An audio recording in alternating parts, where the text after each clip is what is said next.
Hi everyone, today we're talking January favorites and I'm gonna dive right in with the two products that really did it for me right at the start of the month and therefore all throughout the month as well. I've said far too many times at this point that I am not very good with my eyebrows. I just struggle with them. I think it's because maybe the skin is a little bit looser around my eyebrows, so I can never get that sharp, crisp line that everybody else seems to get. I feel like the skin's too floppy or something. Hopefully somebody out there understands what I'm talking about. Anyway, all that being said, I found two products that really work well together to give me a more defined eyebrow. So the first one I'm talking about is the NARS Brow Defining Cream. This is in the shade Sonoran, which is their blonde color. And I actually think I looked that up and Sonoran was a desert. So if you think of sand, the blonde color sort of correlates. Actually, that's something that's really interesting about all of NARS's products, is so many of the actual names sound so weird to people, but if you look them up, they're usually like places, which I think is really cool.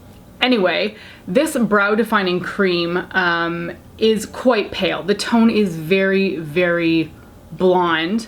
So on its own, it's not great for filling in my eyebrows. It's just not enough color.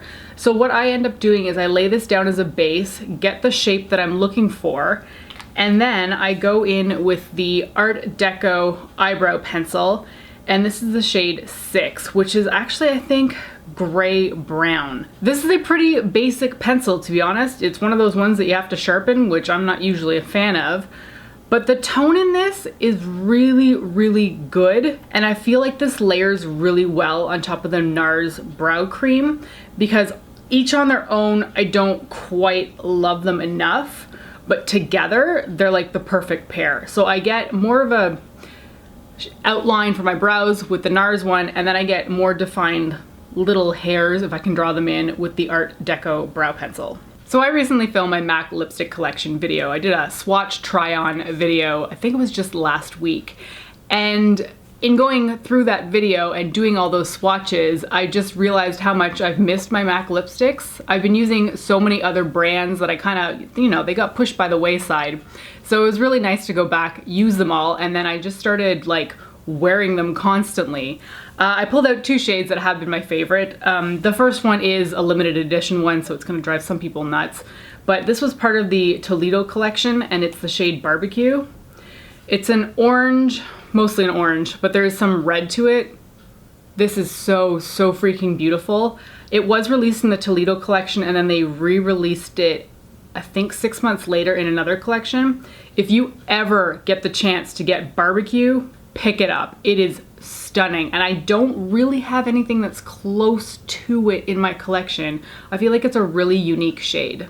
So that was limited edition, but I've been wearing it a ton, so I thought it was worth mentioning. But the other shade that I've just started busting out again is Relentlessly Red, and this is my absolute favorite shade that MAC makes. As you can see, I'm quite down the bullet. I freaking love this color. Also, in that lip swatch video for my MAC lipsticks, I am actually doing a giveaway, and I'm giving away 4 brand new lipsticks. I've chosen 2 of the colors, Relentlessly Red and Russian Red, and whoever wins will have the opportunity to choose their own colors. So it's kind of a neat thing to do, I thought. I get to pick 2 colors that I love, and then you get to pick 2 colors that you would love as well. So I'll link that video in the description bar down below. Head on over to that video, check out how you can win those MAC lipsticks. Sticking with lipsticks, I've really been enjoying this Urban Decay Sheer Shimmer Lipstick in the shade Ex-Girlfriend. When I first got this color, I was like, womp womp. Like it looks so boring. But it's great. It is really sheer. It doesn't, give you the biggest impact of color on your lips, but it is so comfortable to wear. It matches every single eye look I throw at it. And one of the best parts, and I forgot to mention this in my Urban Decay lipstick review, these don't smell. They have no scent. And while I do like the scent of MAC lipsticks because it's vanilla and that's something that appeals to me, I would much prefer having a lipstick that has absolutely no scent. There's been so many brands out there that I just can't even wear because the scent is so repugnant to me. So If you're sensitive to scents and you're always worried about having something on your lips that's gonna taste like something, these Urban Decay lipsticks have no scent, no taste. But anyway, this Ex-Girlfriend shade, the color is absolutely fantastic, and it's been an easy thing to wear throughout January as I keep trying different makeup looks, so I've really enjoyed this one. Also from MAC, I finally picked up another MAC Prep and Prime for lips. I've been using other brands' invisible lip liners and lip primers because they'd been sent to me and I didn't want to spend the money if I already had a product that was similar. But I finally got so fed up with all the other primers that I was just like, nothing is as good as the MAC Prep and Prime. I need to go back and purchase it. In terms of, looking at it, it's pretty darn boring. This is a clear lip primer. This is the only thing that works 100% of the time to prevent lip line bleed out for me. I am so susceptible to that horrific, like, creeping lipstick up your lip lines. I hate it. This is the only thing that works, and no other brand is nearly as good as this one. In order for this to work correctly, you do need to apply this to your lips and then wait about a minute. And during that time, the texture will actually go pretty tacky.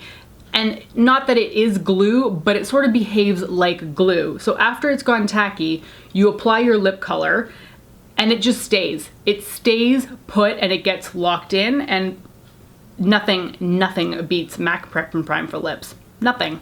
And the last item I'm gonna mention, and you're probably tired of hearing about it, the Physicians Formula Butter Bronzer. I'm finally pale enough that I can bust this out. This is their darker shade, but I mean, like, that is not dark. I mentioned this in my 2016 favorites. I'm pretty sure I mentioned it in another monthly favorites in 2016.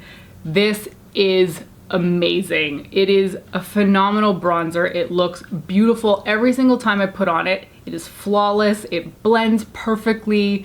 It smells good. It's got that coconutty suntan lotion kind of scent. This thing can do no wrong. I say that. It can do no wrong for my skin tone.